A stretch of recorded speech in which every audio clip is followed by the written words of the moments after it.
Salutations, everyone. This is Razor, and today I'm bringing you guys in the movie review, where today I'm going to be going over Quentin Tarantino's latest film, Django Unchained, starring Jamie Foxx, Christoph Waltz, Leonardo DiCaprio, Samuel L. Jackson, and of course other people. But this was the other movie besides Les Mis that came out on Christmas, at least movies that actually matter. And once again, a good film. This is definitely not a disappointment, especially if you've liked any of Quentin Tarantino's previous work. And this one is definitely right up there with Inglourious Bastards. It's a very good film, and the buzz around it, like the awards talks, is definitely deserved. The writing in this movie is spectacular. It's one of the best written films of the year for me. Christoph Waltz does an impeccable job, who of course, gained fame from his performance in *Inglourious Bastards*, Quentin Tarantino's last film, so no surprise why he wanted to use him again, and he definitely delivers. He might be the best part of the film, although Jamie Foxx does a great job as Django.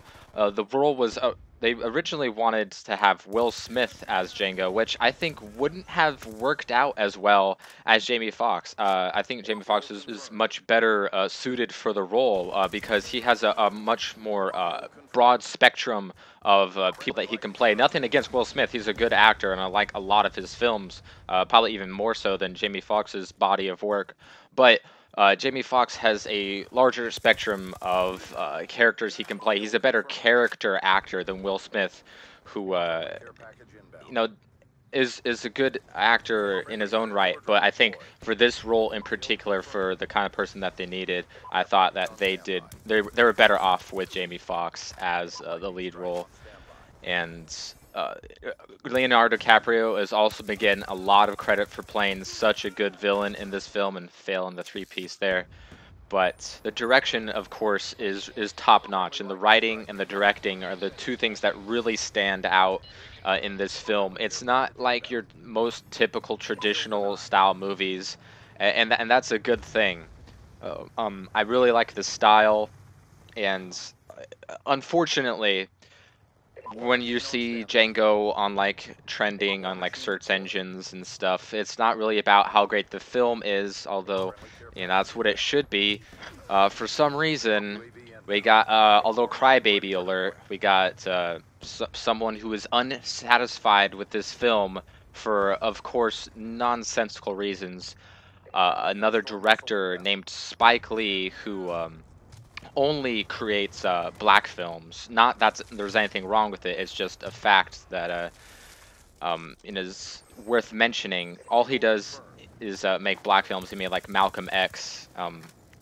That's the only one that I actually even know. I don't think this guy makes good films at all. His name is Spike Lee.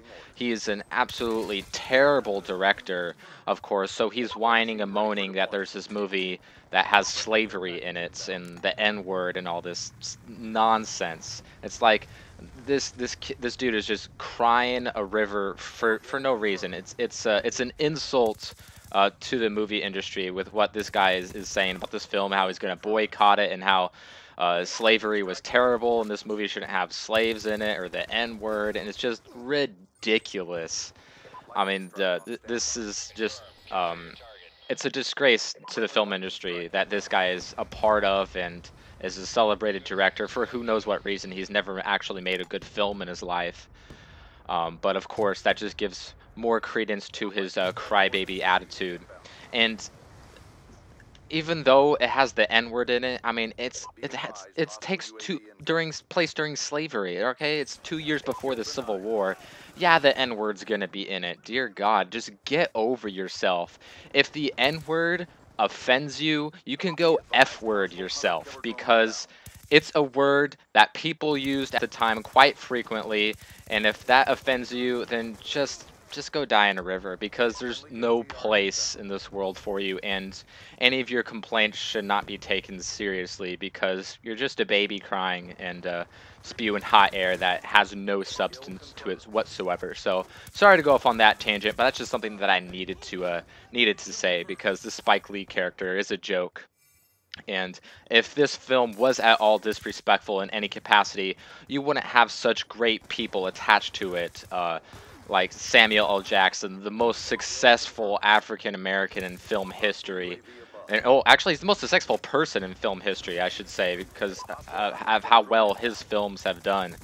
And Jamie Lee Foxx is, well-established actor, and if this film was at all insensitive to African Americans, then these people would not be attached to this project. And Quentin Tarantino does nothing but justice to his work.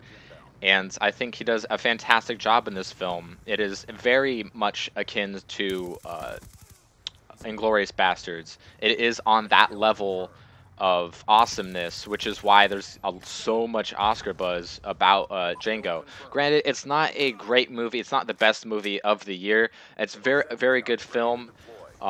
If you have to choose between seeing a new film this coming week, before, like, I guess the next good movie we get is on the 11th, which would be Gangster Squad. So if you want to see a movie before then, I would say go see Django and Les Mis.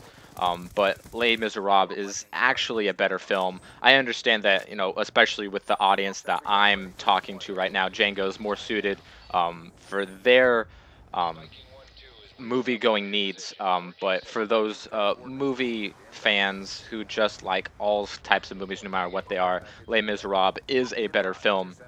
But you should definitely go see both Les Mis and Django, because there's a lot of award buzz about both films, and it's always nice to see why what movies are getting credit, and to see if it's justified or not. That's something that I always like to see, and it's a rather good year for films as well. I'll be sure to have a top 10 of movies of 2012 as soon as I can finish the movies that I need to see, as well as seeing some movies a second time around, just so I can get the order just the way I want. There's 3 more films that I need to see, one of them for a second time.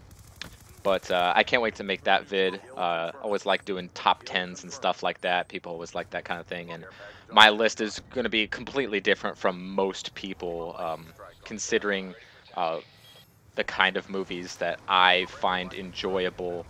And I don't know. I have a unique taste for my background, for my age and my sex and my education. I don't know. But it's a complete fail hellstorm right there. Everyone's hiding in one freaking window. But anyways, the game is wrapping up right here. Just a low streak game here with the MSMC.